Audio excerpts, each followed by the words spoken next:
Good evening. Hope you're all doing well. Today we're learning Maseches Bava Daf Tzadi Aleph. We're starting about 12 lines down at the two dots.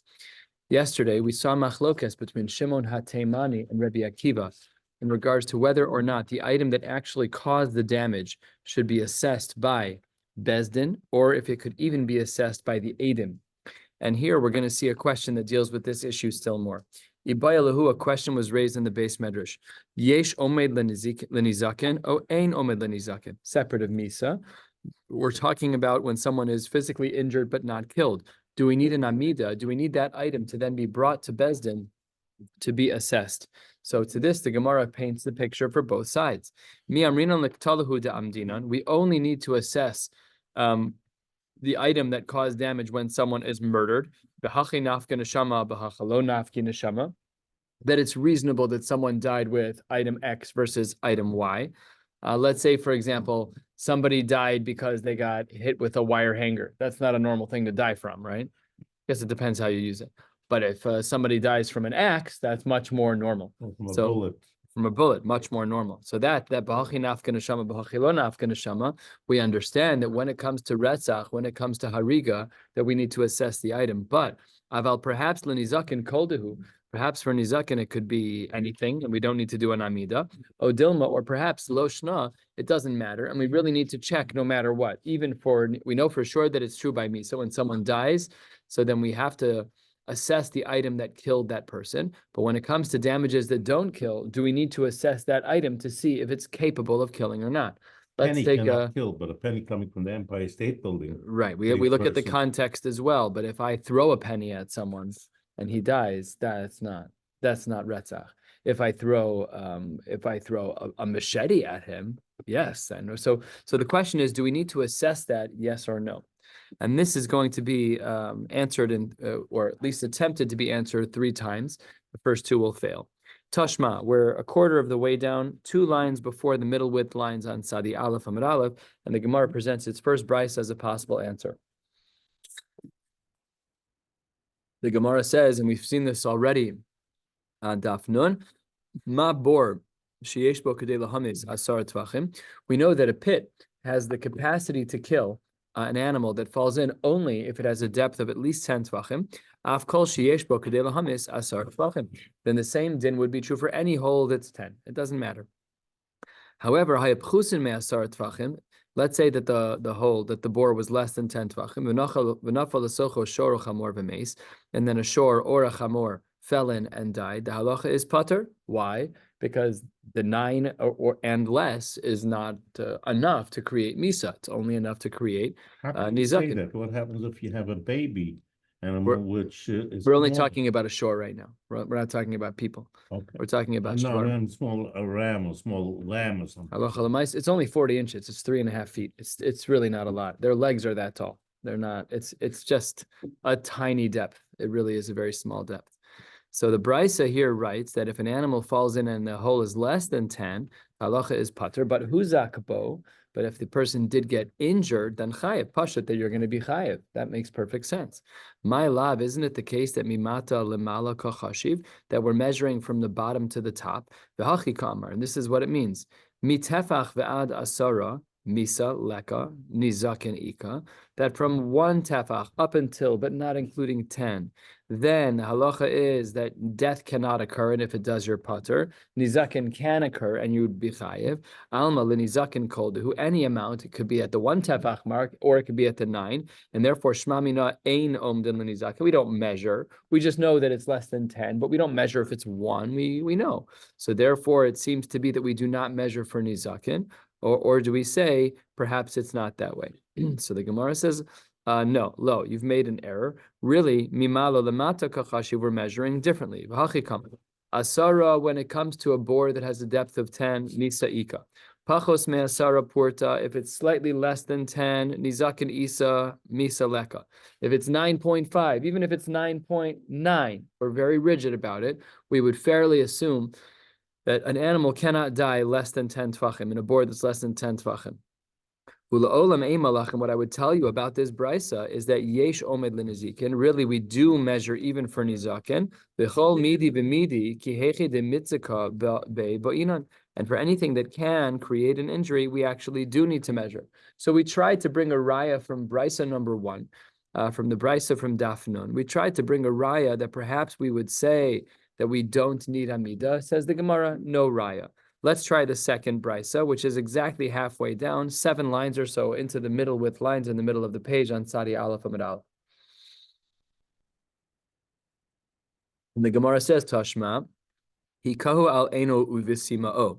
Let's say that I hit someone on their eye, I punch them in the eye, and I blind them. Al ozno v'chershu. I punch them in the ear, and now they're deaf. So Eved yotze b'hen l'cherus. Halacha l'maisa, if that's my Eved, and I cause this injury, that person gets to go free because I did a direct damage either to their eye or ear, and they get to go free. However, if I don't do a direct hit, just keneged eno ve'eno roeh, keneged ozno ve'eno shomeh, I don't hit them. I slap the wall right near their face. I do a pretend hit, and he ended up becoming deaf because of that, or I blinded him because of that. Indirect. It's not even indirect. I didn't even hit him. I hit the wall. So then, ein eved yotze behen l'cherus. An eved will not go free. Says the Gemara, my taima, lav mishum debo'inan umdana v'shma mina yesh umdana lenizakin. Isn't the reason that they go free is because they assess what happened? Oh, so Phil didn't hit his eved, he hit the wall next to the eved, and that's not something that's going to cause damage. And therefore, we see from here that we do have an umdana, shma mina yesh umdana lenizakin. The Gemara says, no, lo mishum de amrinan hu de'iv is nafshe. This guy let himself get scared. If you have your wits to you and somebody hits the wall, you don't become deaf. That's not normal. That's not a normal reaction. Here, the reason why we're assuming that the person became deaf is because this person didn't have good control over his fears. Hidatanya, this is what the Brisa writes. Hamavi says chavero, if I scare my friend and he gets injured, pater midine shamayim v'chai b'dine pater midine adam, v'chai b'dine shamayim. It's not nice, and HaKadosh Baruch Hu will have words with you. However, Lamaisa, you are pater midine adam. You're not chayiv for nezikin. Ketzad, what's the case? And this is our case. Taka be'ozno v'chirsho. If in fact I hit you on the ear and you become deaf, pater. If I hit you on the ear and you become deaf, you're pater. Achzo v'taka be'ozno v'chirsho. So one is if I blow a horn in your ear, then you're going to be pater. If I grab your ear physically, then chayiv. So therefore, we see that this brisa is also not a raya. We wanted to say that perhaps it's a raya that yesh umdana lenizakin, because we're now going to say, oh, when you hit the wall, was it sufficient? And we'll say that no, it wasn't. No, that's not correct. That maybe that's talking about a case where a person's emotional space was not so strong and their fear got the better of them, and that's why they went down. Question, can I get oznoi or can I get eye? Is it all talking about permanent damage or temporary damage? Well, with an Eved, the only way he goes free is with Permanent. permanent damage. Yeah, that's true. But that's only used as an example to try to highlight the point. Practically speaking, when it comes to Nizakin, if you're not an Eved and I punch you, I'm still going to be chayiv. Just even if it's temporary. Tashma, let's try our third and final answer. Chamisha dvarim omdin oso v'nosnen lo miyad. There are 5 payments, indeed 5 payments that we've been discussing. Nezek, tsar, ripui, boshes, and sheves. All of them get paid right away when there's an injury, but 2 of them are really projected. But when it comes to ripui v'sheves, while you do pay today, it's really achi yisrape. We make a presumption of how long it will take you to heal. So if the injury was on January 1, and we assess, I'm making this up, that nezek and tsar and ripui and sheves and boshes, we assess that all of them are going to be $250. But part of that assessment is a projection, which is that I don't know how long you're going to be out of work for, and I don't know how long you're going to be paying hospital bills for. I'm going to project. So it's like, an insurance company, when you have a claim, they come to your house and they say, I project X. This is how much I think it's going to cost. This is how long it's going to take. So that's what happens in Bezdin. Bezdin says, oh, you cut off his foot. I presume you'll be in the hospital for 3 weeks. I presume you'll be out of work for 6 weeks. Here's a couple $1,000. But all the payment happens right up front. Now, what happens if imduhu, that when it comes to ripui v'sheves, we're 2/3 of the way down, that let's say I make an assessment of $1,000, bahaya misnavna v'holech, and actually you got worse. And instead of staying in the hospital for 3 weeks, you stayed longer. So do I, the mazik, have to pay more? The Mishnah says, the Brisa says, no. Ein nosnin lo ela kamoshe imduhu. The assessment that was made on January 1st when the injury took place holds. And even though you ended up staying in the hospital for longer, that is not a reason for us to have to redo the assessment. And whatever we said, $1,000, even though really it ended up costing more, we don't change it. What about the other way? Imduhu v'hivri. Let's say I assessed that your damages would be $1,000. I assumed you'd be in the hospital for 3 weeks, and you only stayed in the hospital for 2 weeks. So then, no snin lo kol mashim do, same deal. Whatever the assessment was, it was. Shmamina yesh omed lenizaken. It seems from here that we assess based on what we see. So says the Gemara, hold on 1 second. Lemeimad gavra kama liktsar mihamaka kama lo mekatzer, to measure, to make an assessment of how long a person should be in the hospital. For sure, we're going to do that. Lo kami bailan. That's not our question. Devadai amdina. Pashat that on January 1st, we're going to make a projection about what kind of money you'll need for healing. That's for sure. Kikami bailan lemeimad chefza. We're not talking about the person. When our question that we were discussing about omed lenezikin was a question of analyzing the item that was used to cause the damage. It's lemeimad chefza I avir hai nizka olo. So what would be the din there? In other words, you gave me a brisa that discussed assessing the person who got injured. That brisa is not the right approach. You're barking up the wrong tree. The question that we started with today on the top of the page at the 2 dots was whether or not we assess the item. Of Kapasha, you assess the patient. You have to come up with a math equation to pay them.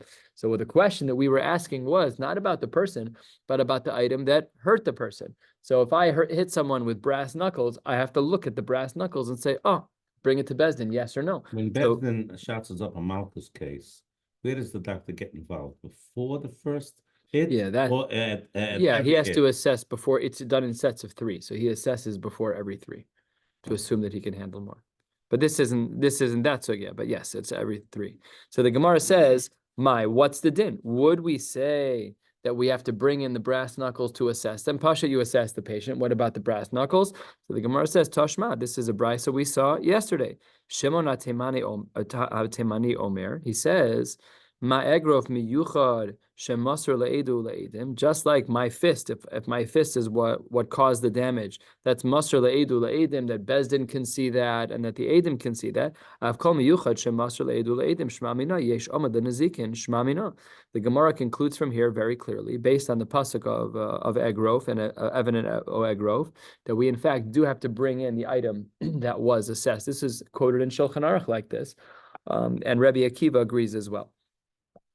Amar Mar, the Gemara says 3/4 of the way down at the 2 dots, about 15 lines or so from the bottom of the page. We had said a couple of lines ago, Amar Mar, quoting from the Brisa, that imduhu v'hivri, if I make an assessment, I injured you on January 1, I make an assessment and pay you $1,000, but then you got healed more quickly. We had said, no stin lo kol mashim do, that you still pay the 1,000. The Gemara says, perhaps this is misayeh le Rava. Perhaps this idea is something that supports Rava. How so? Damar Rava. Let's say that a man was measured to be in bed for a whole day, and he healed after half a day. He ended up going to work. So that means I paid you, let's say, $250 for a day of lost wages, and it turns out you really only lost half of that day. You only lost 125. You get paid for the whole day. So seemingly, Rava has a beautiful marimakom, because that's what our brisa said. After all, min shemayihu derach me'aleh. The fact that a person heals more quickly than that assessment is a Kadosh Baruch Hu. Kadosh Baruch Hu decides how quickly people heal, or how quickly people heal, or how slowly people heal. So therefore, nothing we can do about it, and the money stays exactly the same. In the Mishnah yesterday or 2 days ago, can't remember anymore, I think we had said, rakak v'higia bo harok, that if a person were to spit and when they spit on you, it actually lands on your flesh, so then they had to pay 400 zuz. That's what the Mishnah had said. Amar Rav Papa lo shna ela bo. This is only true on his flesh, actually on his flesh. Aval bebigdo lo. But it's not true if the spit lands on a person's clothing. When it lands on the clothing, why don't we say that it's like being mavayish someone with words and maybe they should pay? Says the Gemara, Amrei b'ma'arava, they said out in the west in Eretz Yisrael, and we skip this name here of Rabbi Yossi, Zosamer is baisho b'dvarim pater miklum. That if the way you embarrass someone is with words, so then that actually was not discussed in our Mishnah, and we can infer from here, that verbal embarrassment doesn't create a financial punishment, which is interesting because you can embarrass someone tremendously with words, but because there's no maisa, there's also no consequence.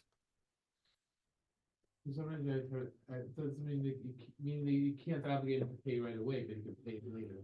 You don't have to pay him at all. There's no. We're talking about boshes. So if there's boshes because, I poured bleach on you and your eye got burned and there's boshes, I pay you boshes. But if all that I did wrong was speak about you publicly in a way, I shouldn't say publicly, but spoke about you in a way that was embarrassing, so then halacha l'maisa, there is no monetary consequence for that. And the 2 dots, 10 lines from the bottom says hakol lefi chavodo. This is actually found on the very top line of Tzadi Amud Beis in the Mishnah there, that we had said that consequences as it relates to things that you do to people depend on their level of wealth, depends on their level of kavod. So if I were to be, I actually just asked a shaila about this a couple of months ago. We were davening shachris at a 9 o'clock shachris here on a Sunday morning, and there were people learning on the other side of the mechitza. And when it got to the silent Shmona Esrei, they were learning very loudly. So I shushed them, and they were quiet. And it turned out that it was Rabbi Rees Shlita that I had shushed, which is rude. It's one thing if it's one of my friends, and no, it wasn't that I wouldn't have asked a shaila about. No way. By the time you shush. Yeah, I mean, I wouldn't have shushed if I'd known who it was. Tzvi, I would have done it louder. So and then I asked a shaila to Rabbi Robin. Said I asked a couple people actually, and everybody said you're totally fine. You don't need to ask for Mechila. It was just uncomfortable, but it's this idea of hakol lefi chavodo. Like if I were to do that to one of my peers, like I wouldn't have blinked to like a Mechila. Yeah, because I might have embarrassed him. What? It's still like asking rabbis questions. So do other Jews. How did you find out it was him? He's later you saw him like that. Somebody told me. In fact, he didn't cover my first Somebody was davening on that side of the mechitza, I think, and they told me that it was actually Rabbi Rees who I shushed. The public didn't know that. But he might have been uncomfortable. Yeah. It's possible. He had a chavrus who was sitting and learning. He might have been. He actually mentioned. Right, of course. Your methods are so clear and well known. I knew. I was waiting for you to say that. Halach l'maisa, that wasn't considered busha. He probably wasn't embarrassed. He's a Press release. Yeah. Seriously. That's right. That's right. I know. I'm the reason the CRC fell apart. Yeah.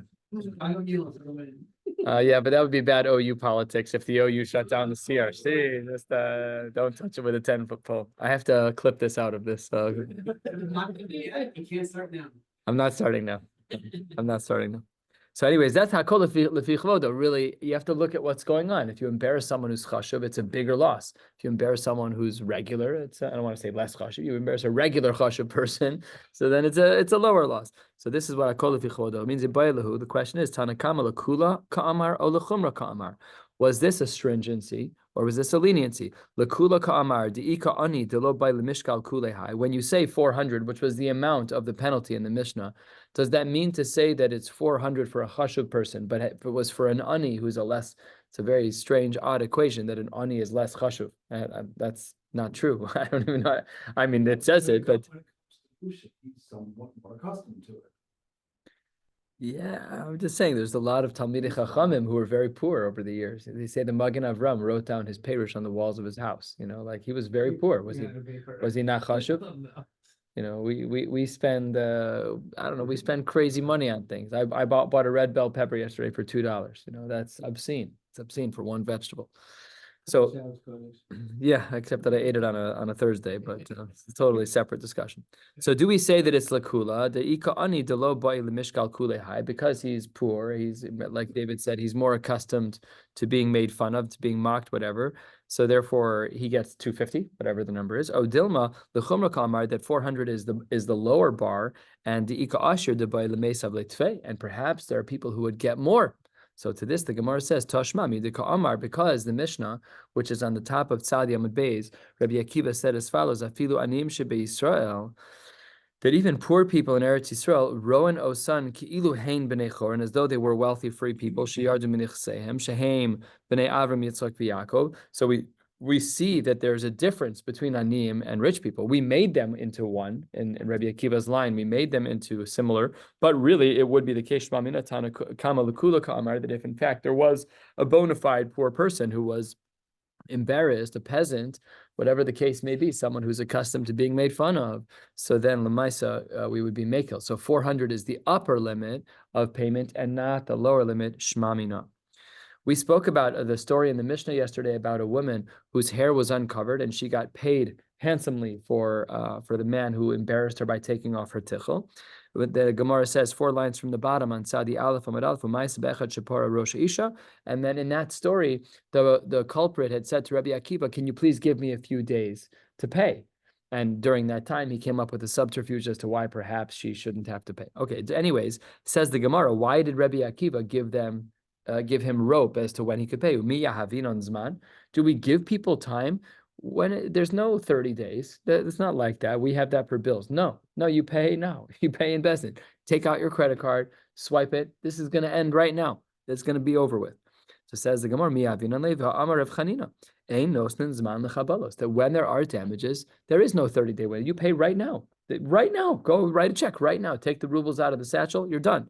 Says the Gemara, when is it that we say that there is no delay in payment and that payments have to be right away? That is lichabala. That is when there are damages, because techasre mamona. It's unfair because you've caused a financial loss. Aval leboshes, but when it comes to busha, delo chasre mamona, where yes, you have to pay, but no, you didn't actually cause a loss for that person, yahavinon. So then the din is that we do give a little bit of extra time for someone to pay. How is it different from the last case? You said that Busha, your pater Mechila. That what? Before the last 2 days, we said that Busha, your pater completely. You're not pater completely in the previous case. We're just saying that if you embarrass a poor person, you can pay them even less than the 400. 400 was a maximum and not a minimum. But it wasn't saying that you're completely pater. Here, you still owe them money.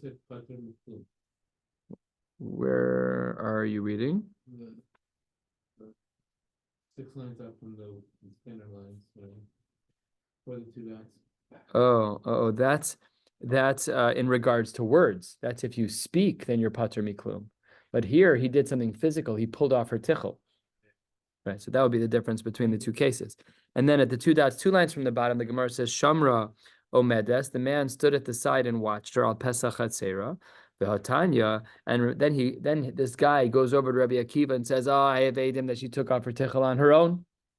Why are you making me pay 400 zuz if this woman is bichlal not sanua? I didn't embarrass her. I whatever. She never covers her hair. So says the Gemara, Amar lo Rabbi Akiva, tzalalta b'mayim adirim v'he'alei cheres biyadecha. You went into deep waters, meaning you swung for the fences, and you ended up foul tipping. Not a very good argument that you gave me that she anyways doesn't cover her hair. Why would you penalize me with 400 zuz? So says the Gemara, Adam Rishai l'chabeles atzmo. A person is allowed to do bad things to themselves. And now we're going to discuss that sugya. Can a person do damaging things to themselves? And this is a stira, by the way, because over here in this brisa, the one we just learned, it says Adam Rishai Lechabel Ba'atzmo. However, in the Mishnah, and if you want to join me on Sadi Amud Beis, a third of the way down, a quarter of the way down, it says over there that Afal Pi She'eino Rishai, that you're not allowed to do it. So we have a stira in Rabbi Akiva. Are you allowed to hurt yourself? Yes or no? Let's say that I want to, tear my skin or cut myself. Am I allowed to do that? Let's just speak in modern terms. If a person is they're suffering from from emotionally, and they're cutting themselves. Is that mutter or is that not mutter? So the Gemara says, Amar Rava lo kasha, kan bechabala, kan beboshes.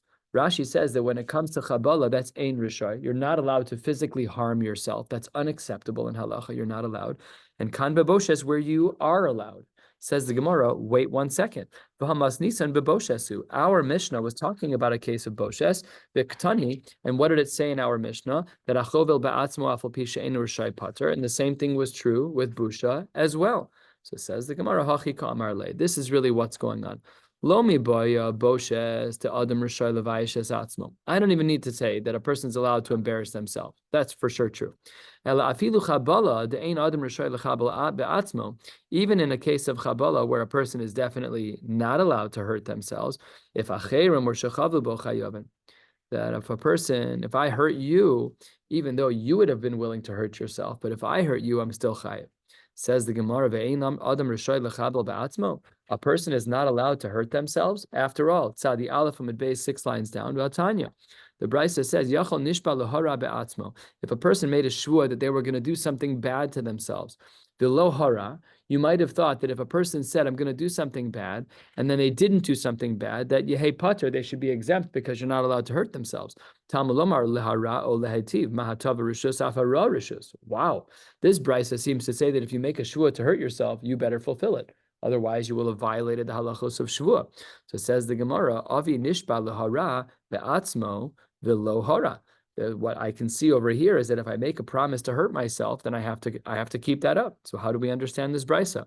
Amar Shmuel, that when this brisa says lehara, it's not talking about injuring yourself, but rather be'eshev b'tainis. When a person says I'm going to damage myself, what they mean to say is I'm going to force myself to fast on a particular day.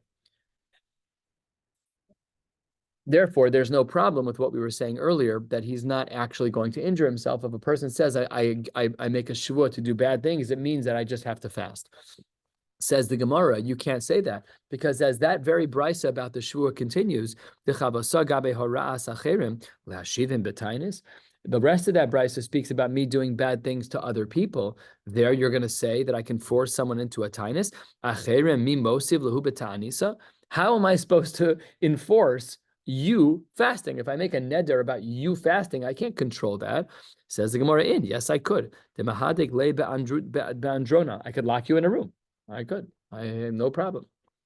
Says the Gemara, Ve'atanya, hold on 1 second. If you want to say that we're talking that Ra means fasting and not eating, but some say no, that when we talk about doing bad to other people, it's not talking about fasting, but rather I'm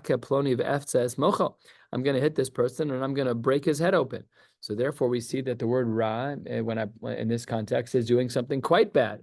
The Gemara then says, really, the Gemara says it's a machlokes Tannaim. Some Tannaim were of the opinion that a person is not allowed to injure themselves. And some say you are allowed to. It's a fascinating thing in halacha that we even have a discussion about this. I would have thought that it's completely asur off the cuff, but I clearly don't know Shas. And it's a machlokes Tannaim. You can see from the Gemara that we paskin that ein adam rishai lechabel ba'atzmo, a person's not allowed to do this. And this is quoted in the Rambam. I don't believe it's quoted in Shulchan Aruch, but it is quoted in the Rambam that you are not allowed to flog yourself, to inflict pain, unless there's some type of, you're taking out a splinter, those kinds of things. You ever get meat stuck in your teeth and you use floss to the point that you bleed. Mutter. Bloodletting is not harming oneself. Bloodletting is a refuah. Yeah, for sure. That's questionable today. But certainly back in the day, it was a standard. It was a standard. Right. Yeah, of course. It doesn't mean that you can never experience pain. That you're not allowed to play basketball because you might break your finger. Of course, that's not what it means. Yeah, what we're talking about is intentionally injuring yourself. Says the Gemara, a third of the way down on Tzadi Aleph Amud Beis, Man Tana, who is the author to Shamas Le, who says to Amar Ein Adam Rishoy Lechabel Ba'atzmo. Who is the author who says that? Says the Gemara, Ilema Hai Tana Hu Detanya. Perhaps the person who says that Ein Adam Rishoy Lechabel Ba'atzmo is the author of the following brisa. The pasuk says Va'achas Dimchem Lenafsho Sechem Edrosh. The pasuk says in Sefer Breshis that I will seek out your blood for your soul. Rabbi Lazar Omer, miyad nafshosechem edrosh es dimchem. So that it seems from over here that a Kadosh Baruch Hu is going to hold a person accountable if they take their own life. So therefore, it seems that you're not allowed to be mechabel yourself. Says the Gemara, v'dilma ktani shani, ktala shani. Perhaps killing yourself, suicide, is a whole nother level. The Gemara says that if this brisa is referring to suicide, then yes, a Kadosh Baruch Hu will hold that against you. And up in Shamayim, he'll say, what's the deal? Again, mental health aside. We're just talking in pure halacha right now. So that brisa is not a raya for the fact of ein adam rishai lechabel ba'atzmo. So let's try a second one. We're 3 lines before the wide lines on Sadi Aleph and Mebez, about halfway down. Elahai Tanahu Detanya. Maybe it's this brisa. Mikaran al hames.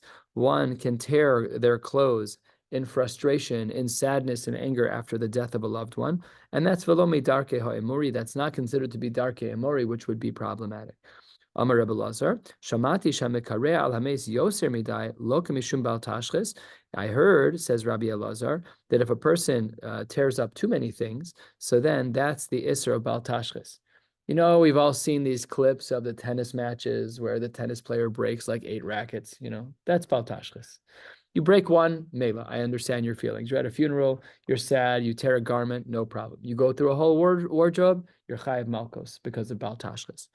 And then the Gemara throws in at the first of the long lines, v'kol shekein gufo. If there is an isser of bal tashchis as it relates to the tennis rackets, as it were, to the clothing when you're sad about a death, v'kol shekein gufo. If you're going to hurt your body, all the more so. That's true. Says the Gemara, no. Clothes are different than a person. If you're going to damage clothes, that's different than damaging your body.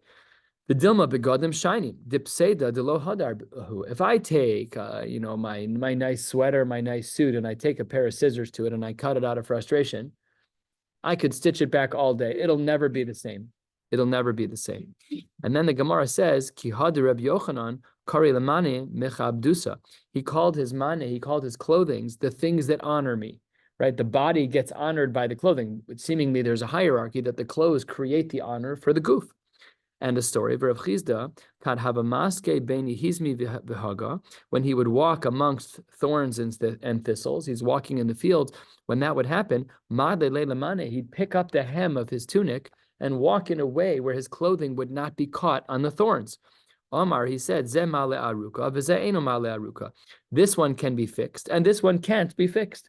If I scratch my nice suit, even one time I did it here at Makor because our tables in the main base medrash are horrendous. So I picked up my knee and it got caught on a piece of metal, tore my suit. $170 later, I needed a new pair of pants. Couldn't fix it.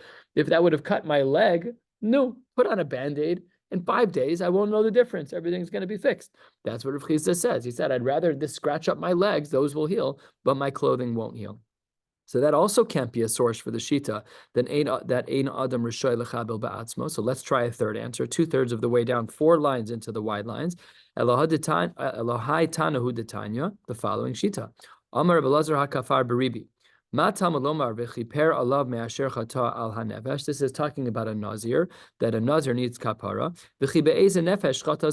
What avera did the nazir do? We saw this at length in Maseches Nazir, and I believe in other Maseches as well. He created a tsar for himself that he removed himself from drinking wine. That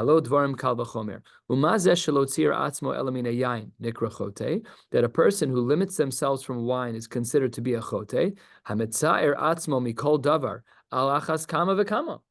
If the Torah felt that a nazir who didn't even physically inflict himself with pain, he simply restrained himself from wine, if that guy is called a chote, then someone who takes a blade and cuts their arm or does any physical pain to themselves for no appropriate reason, Pasha, that's going to be usher. And that's how the Gemara concludes that the shita of Ein Adam Rishai Lechabel Ba'atzmo is the shita of Rabbi Lazar HaKafar Beribi, that he held from the world of Nazir, that we can learn that just like another Nazir who restrained himself from wine was a chote, that restraint was usher.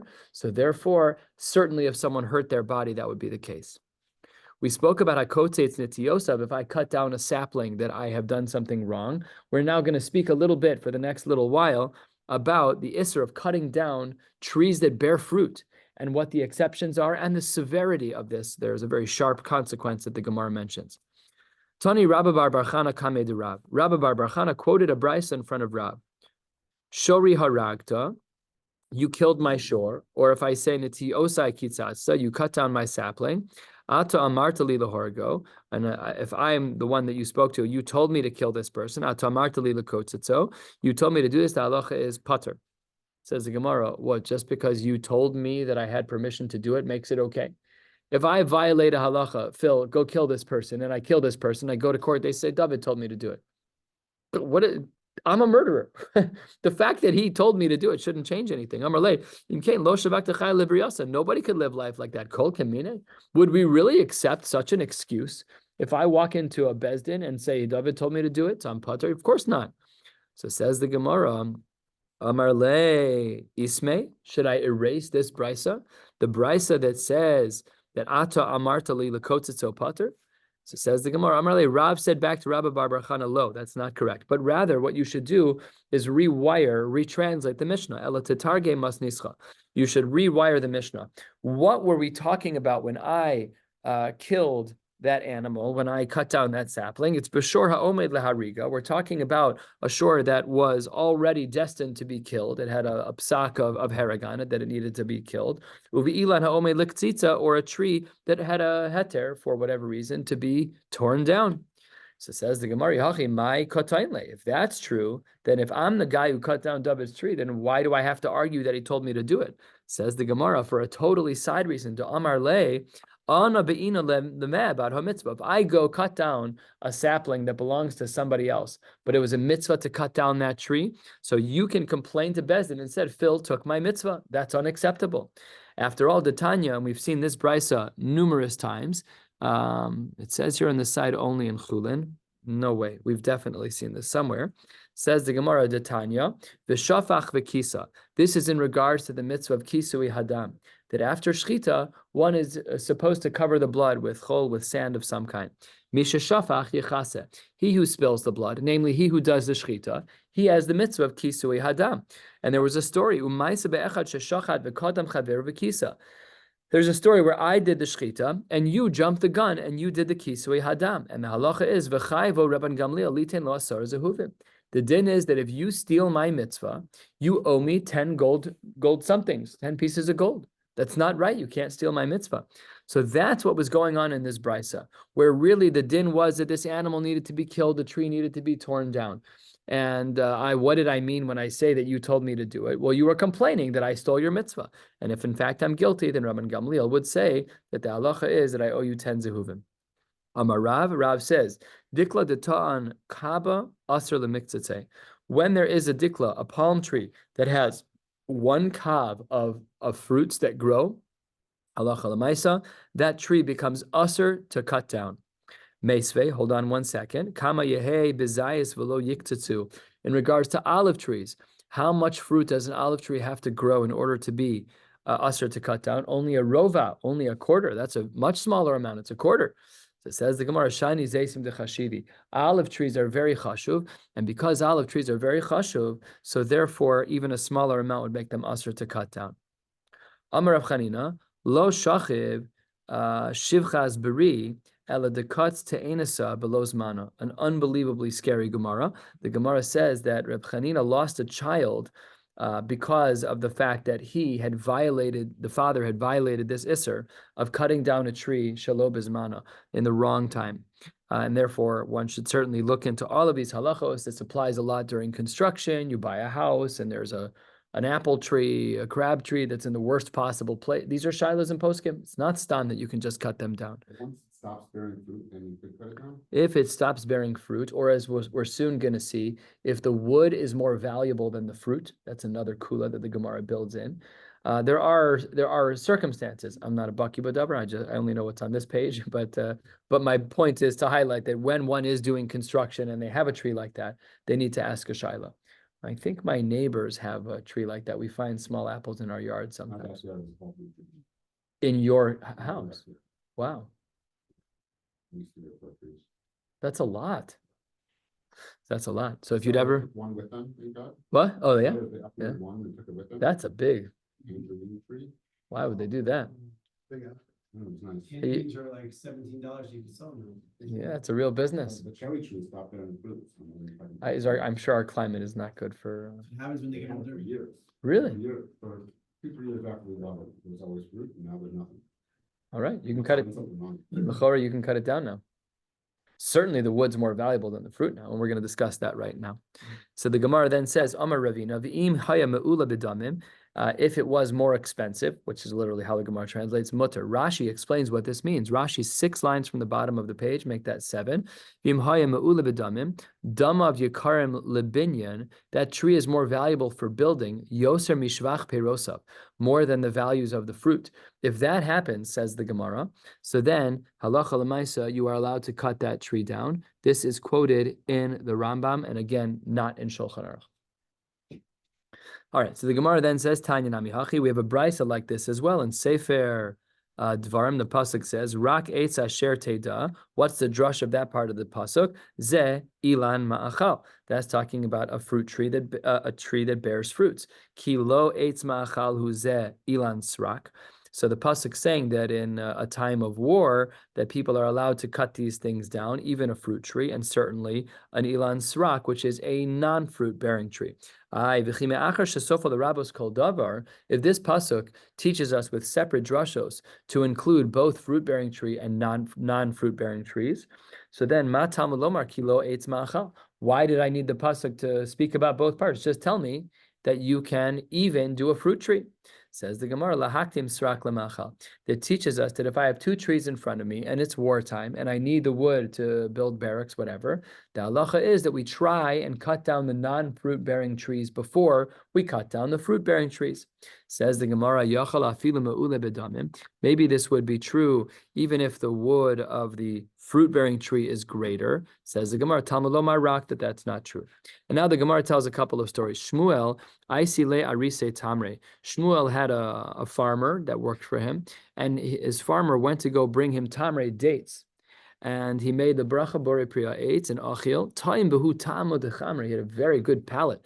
When Shmuel was eating the dates, he tasted from the vineyard. Yeah, when he took a bite, he's like, this tastes a little bit like wine, like grapes. How did that happen? This is a date. So the farmer said back to him, Amar le, hi, my. He said to the farmer, excuse me, hi, my, hi, what's going on here?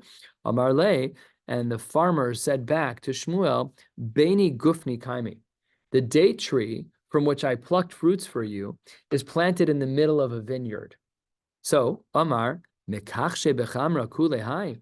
These palm trees are reducing or drawing sustenance from the ground, and they're actually reducing the flavors of the grapes. Because if you're drawing flavor from the grapes through the vines into the palm tree, then pashat that the grapes are not going to be as good. So it says the Gemara, L'machar aisi li mekurayu. Tomorrow I want you to bring me the roots. Namely, I want you to uproot the palm tree. So this is another kula. If the fruit, if you have 2 fruit-bearing trees and one is ruining the other, then the one that's more predatorial can be uprooted. And Rav Chizda chaza tale begufne. He saw that there was a palm tree among a vineyard. Amarle la'arise akrinhu, you need to pull it out. Gufni, this is a different svara. Gufni kani dikli. With a gefen, I could buy a palm tree, but dikli lo kani gufni. But the value of a dekel of a palm tree, with that, I would not be able to buy gufni vineyards. So therefore, this is an odd svara to allow the cutting down of a fruit tree. It's not because of the previous answer, nevertheless true. We're going to learn until about 10 lines from the bottom. I know it's late, but we have a lot to cover. Would it be an issue of kilayim with these different dates and wine stuff? No, I don't think so. Yeah. I don't think so. I think that's more for like grains more than it is for trees. I'm pretty sure that's true, but I'm not 100% sure. That's a good question. I didn't look into that. And the Rishonim here don't seem to talk about it, so I didn't want to take time. could be that I'm right. Don't know. New Mishnah. It's worth it. Afal pishu who knows saying low. This is a continuation of the last Mishnah. Remember, we were talking about in the last Mishnah of boshes. If I embarrass you, if I slap you with an open hand, if I slap you backhanded, all of those things. We had said that afal pishu who knows saying low. Even if I give you payment for the busha that I caused for you, but I'm not done with my repentance. Ein nimchalo ad sheyavakesh mimenu mechila is the added word on the side. That we have to make sure that you ask Mechila. Money does not get rid of your problems alone. You have to do money and ask for Mechila. We're going to spend time on this a little bit later, the story of Avimelech and Avraham. And if, let's say, that I embarrassed you, now I've asked you more for Mechila. If you say no, how do we know that you're achzari? Shene'emar, because of what happened with Avimelech and Avram, and after that whole episode, Vayispalel Avram el Elokim, v'yirapeh ha'elokim es Avimelech, that Avram had to daven, which showed us that it's important to say yes to the Mechila. And then the second part of the Mishnah is a totally different world. Ha'omer sama es eni. If you say to me, Phil, please blind me. Kata es yadi, cut off my hand. Shavar es ragli, please break my leg. The halacha is chayiv. And if you say to me, almanas liftor, that doesn't matter either. Chayiv.